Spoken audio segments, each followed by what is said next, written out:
So there are 5 stages of grief, and not all athletes go through all 5 stages. Some miss some out and some kind of only do a couple, but some go through all of them.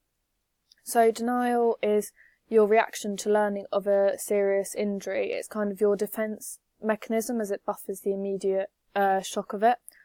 It is your temporary response through the first wave of pain. So it's there to kind of get you through and to help you to recover the best you can. You've then, an example of this is, say, during like the semi-final of a football match, you go over in your ankle, but you want to go to the next stage, so you pretend that nothing's wrong, you pretend that you're all alright, but actually you're not.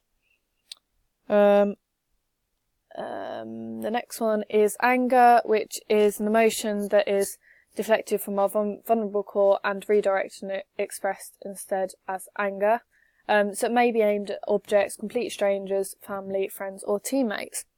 And you feel guilty for being angry, but this then makes us more angry. You will be, during the stage, so example of this is you'll start to realise what has happened and that you won't be able to play in like the next stage, so you feel angry and start to blame others around you for your injury. The next stage is bargaining, which is a normal reaction to feelings of helplessness and vulnerability. It is often a need to regain control. So during this stage you'll probably be asking like if only questions, so if only I haven't gone for that tackle, if only I'd let someone else do it, if only that kind of things. So the example is of this is when like you strap up your ankle so that you can like show that you can play even though you probably can't. The next one is depression, which individuals may become depressed at the uncertainty of their future.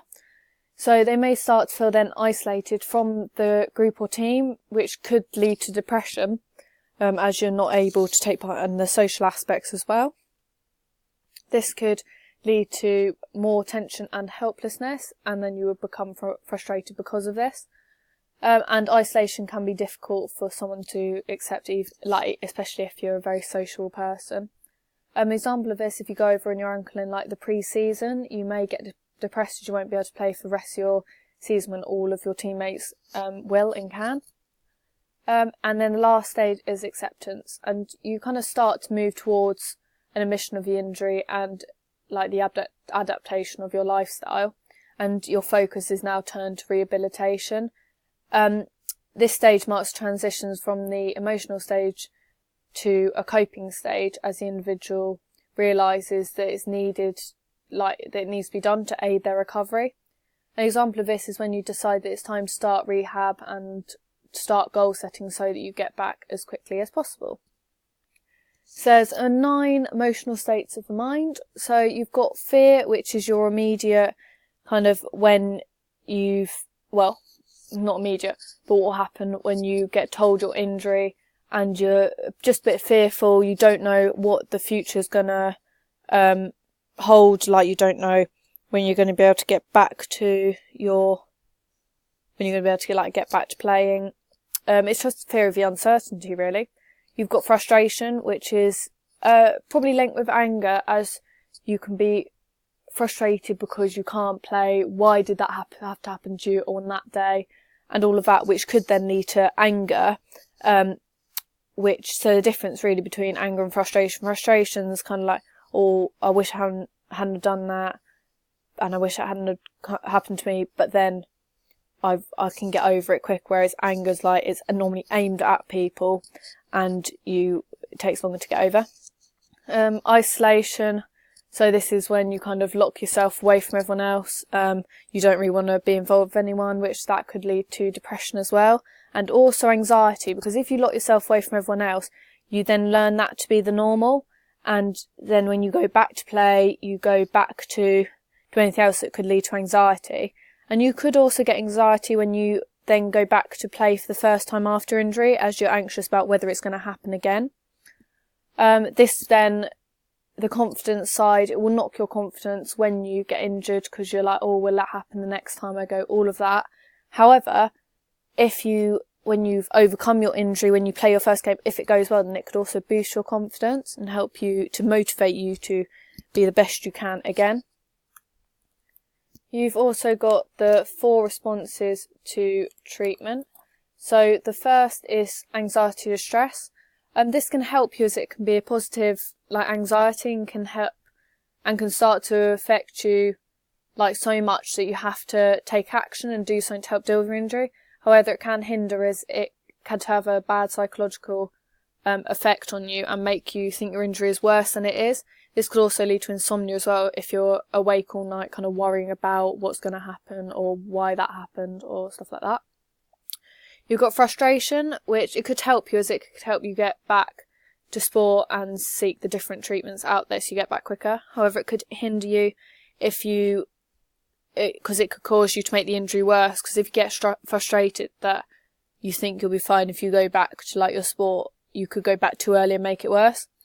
Motivation, because it could show the people around you and like your teammates and your coaches that you're willing to do whatever it takes to get back to your sport. But it could hinder, as you could end up skipping the stage of your rehabilitation, and so you could injure it further and then increase the recovery time and then keep doing that reoccurring injury. Goal setting is the last one. If you set small, achievable, SMART targets, then it could give your athlete the motivation to achieve more goals and reach their medium and long-term targets. However, it could hinder you, because if you don't use SMART targets and set yourself goals that you won't achieve like too far ahead, then it can make you feel worthless and it could knock your confidence. So these are goal setting and SMART targets. So SMART targets are specific, measurable, achievable, realistic, time bound. So specific goals, the goals have to have a clear aim to them, and they have to explain as much of a goal as possible by using only simple language. Measurable. You need to know when your goal has been completed and how you'll know when it has been done. Achievable. Goals must be in reach and the participant must be able to complete it in the time frame available. Realistic. These goals must be challenging, but they must also be completable. And time bound. This is the time frame in which the goal or target must be completed.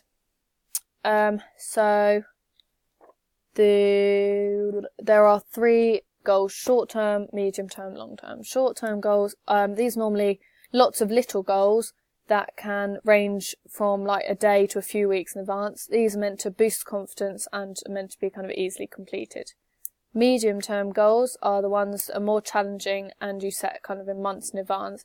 These are based on you completing all your short-term goals, and they are important to reach if you want to complete your long-term goal. Your long-term goal is a goal that is set for anything around 12 months and after, and they are what you want to have achieved by this time, but you must have already completed your short and long-term goals in order to complete this one. So case study. So my first case study is Neymar, who is a professional footballer, and he got a grade 2 sprain, which is a tear of his right ankle, which is due to him falling on it awkwardly and badly, which caused that. He probably wouldn't go through all the stages of grief. He probably would have only gone through anger and acceptance. Because of his experience, he would have, throughout his career, had lots of probably little injuries or little setbacks, and so he was obviously probably angry at the time because he would have to miss the rest of the game. But then I think he quickly learns to accept that and to get back as quickly as possible. So his goals for the short term, it may be to find 2 different treatments with 2 weeks after injury diagnosis, in order to find the most suitable method for him.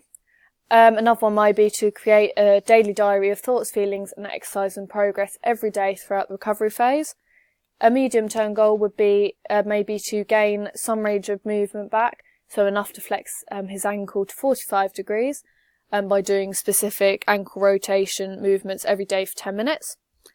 Another one could be to meet with your coach once a week to discuss progress and setting goals for the future. Long term, an example could be to regain full range of motion and sufficient strength to be able to complete a full game at 100% effort. And another one could be to aim to play football for the next Olympic Games, which will be in 4 years' time, to regain a full training program within 16 to 18 months of injury diagnosis.